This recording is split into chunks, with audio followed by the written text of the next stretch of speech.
পৃথিবীর সবচেয়ে toughest sales বলা হয় ইন্স্যুরেন্সকে। ইন্স্যুরেন্সের প্রতি সামাজিক যে স্টিগমা, এটা কি আসলে কমেছে কিনা? অনেস্টলি বলি, আসলে অনেকটা খারাপই হয়ে গেছে।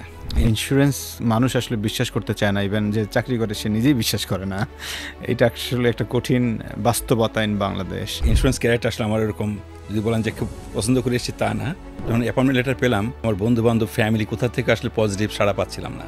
সেলসের লোকজন আসলে খুব বেশি কিছু চায় না, তারা চায় কাস্টমারকে যে কমিটমেন্টগুলো দিচ্ছে, যে সার্ভিসটা দেওয়া দরকার, সেটা টাইমলি দেওয়া দরকার। ইনোভেশনটাকে সবসময় ফোকাস রাখতে হয়। বেশিরভাগ মানুষই সাকসেসের পিছনে দৌড়ে, অথচ আমাদের দৌড়ানো উচিত আমার নিজের এক্সিলেন্সের প্রতি। ওনারশিপটা খুব ইম্পর্টেন্ট যে কোনো পেশার জন্য। সে যেন মনে না করে যে বস আমাকে ডেকেছে তাই এসেছি। 11 কোটি টাকার কোম্পানি 6 বছরে 350 কোটি টাকা। এই মুভটা স্যার আপনার আসার পিছনে কোন কোন বিষয়গুলো কাজ করেছিল? হ্যালো ভিউয়ার্স, আমার নাম এম মনিরুল আলম। তো আমি বেঙ্গল ইসলামী লাইফ এর ম্যানেজিং ডিরেক্টর এন্ড সিইও দায়িত্ব পালন করছি। শেয়ার করব আমার 34 বছরের এই ইন্স্যুরেন্স জার্নির অনেক ইনসাইড স্টোরি, এবং আপনারা এই পেশাতে যারা আছেন অথবা যারা এই ইন্স্যুরেন্স সম্বন্ধে যাদের কৌতূহল আছে এবং ইন্স্যুরেন্সের সম্বন্ধে পজিটিভ নেগেটিভ যাই থাক, প্লিজ শোনেন আমাদের কথা।